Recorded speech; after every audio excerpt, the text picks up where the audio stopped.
Washington, D.C., early 1970s. A serial killer stalks young black girls, snatching them from bustling streets, leaving behind chilling clues. A taunting note, a body tossed like garbage. Half a century later, he's still a shadow, his identity a maddening mystery.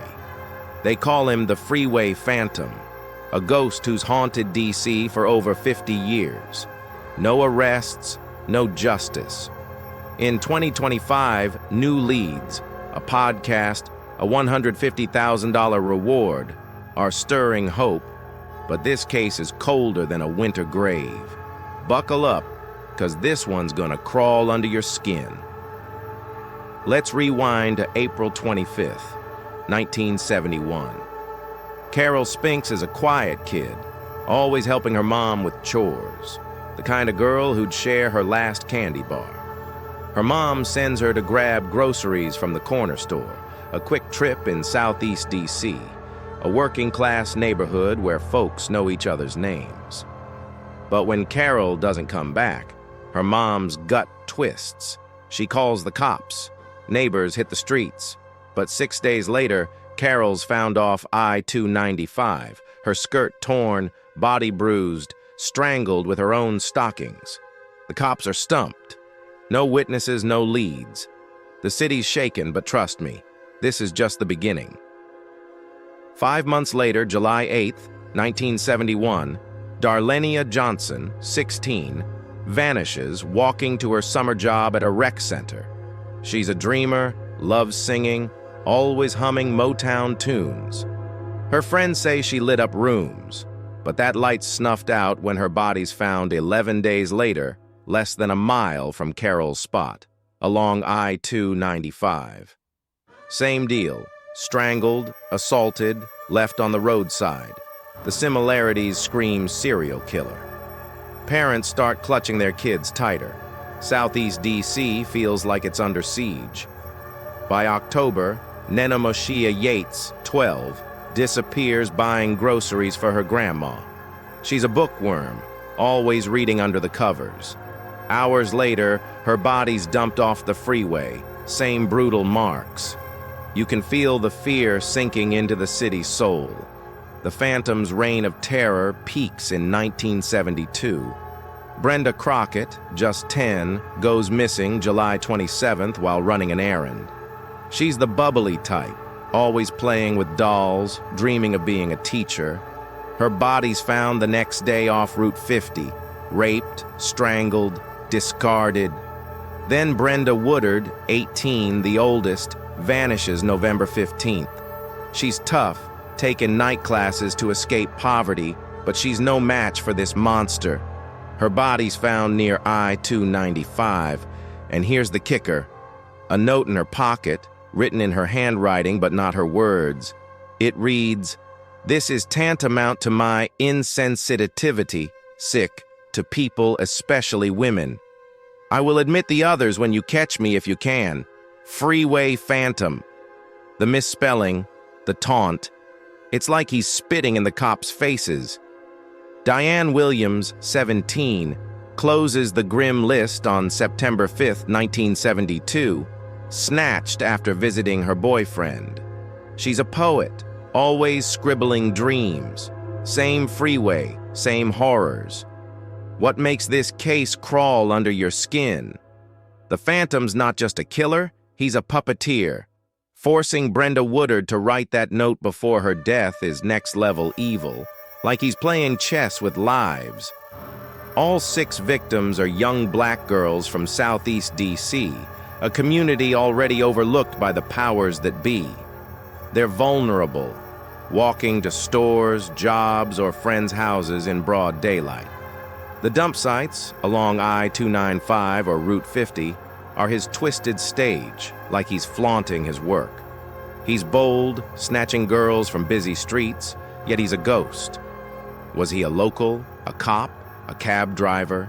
Ex-users in 2025 are obsessed, tossing out theories. A badge-wearing predator, a churchgoer hiding in plain sight, even a drifter passing through. The idea that he blended into the community, maybe smiled at these girls' families, is chilling. D.C. in 1972 is a city on edge. Parents stopped letting kids walk alone. Southeast, mostly black and working class, feels abandoned. Community leaders scream for action, but the cops seem to drag their feet, like these girls' lives don't matter as much. The FBI jumps in, chasing leads like Robert Askins, a convicted murderer who wrote taunting letters from prison, eerily similar to the Phantom's note. But his DNA doesn't match the hair and fiber from the crime scenes. None do, even in CODIS. Another lead, the Green Vega Rapists, a gang active in D.C. then, fizzles out. No solid evidence. The case goes cold, leaving families shattered. Brenda Crockett's mom once said, "I still set a plate for her at Thanksgiving, hoping she'll walk through the door." Now, in 2025, the Freeway Phantom's shadow lingers. Metro Police up their reward to $150,000, one of the biggest for an unsolved case. A podcast, DC's Forgotten Killer, hits 2 million downloads by July, diving into the victims' lives and new forensic sketches. One sketch, based on a 1971 witness, shows a man in his 30s, medium build, seen near Diane Williams' last stop. X explodes with hashtag Freeway Phantom, racking up 10,000 retweets. Some posts claim a retired cop, now in his 80s, could be the key, citing rumors of a badge used to lure girls. Others push for Othram's DNA tech, but the evidence, hair from Brenda's sweater, fibers from Carol's skirt, is too degraded for modern tests. It's a gut-wrenching dead end.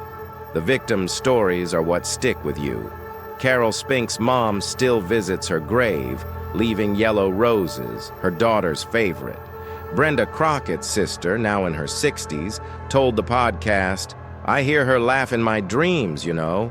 She deserved better. Diane Williams' boyfriend, interviewed in 2025, chokes up, "I should have walked her home that night. I'll never forgive myself." These girls were daughters, sisters, dreamers, robbed of their futures. Southeast DC still carries the scars. Parents today warn their kids, "Don't walk alone." The Phantom's still out there. The community's trust in the system, shattered, especially when white victims' cases got more attention back then. Why is this case so damn haunting? It's the taunts, the youth of the girls, 10 to 18, just kids starting life. That "catch me if you can" note feels like a middle finger from the grave. If the Phantom was 30 in 1971, he'd be in his 80s now, maybe dead. But what if he's not? What if he's someone's grandpa, sitting in a rocking chair, smirking at his secrets? Ex-users call him a coward, targeting kids who couldn't fight back. Activists in 2025 are pushing hard. Rallies in Southeast demand more forensic testing, more answers. Metro Police say they're rechecking old evidence, but hope's fading like a candle in the wind. This case is a punch to the soul. 6 girls gone in 18 months, and DC's still waiting for justice. Was the Freeway Phantom a cop, a neighbor, or a ghost? The 2025 podcast and reward keep the fight alive, but every lead's a brick wall. If this story grabs you, and trust me it will, hit subscribe. We're a small channel chasing 1,000 subs, and your support keeps us digging into nightmares like this. Drop a comment. Who do you think the Freeway Phantom was? Let's unravel this darkness together.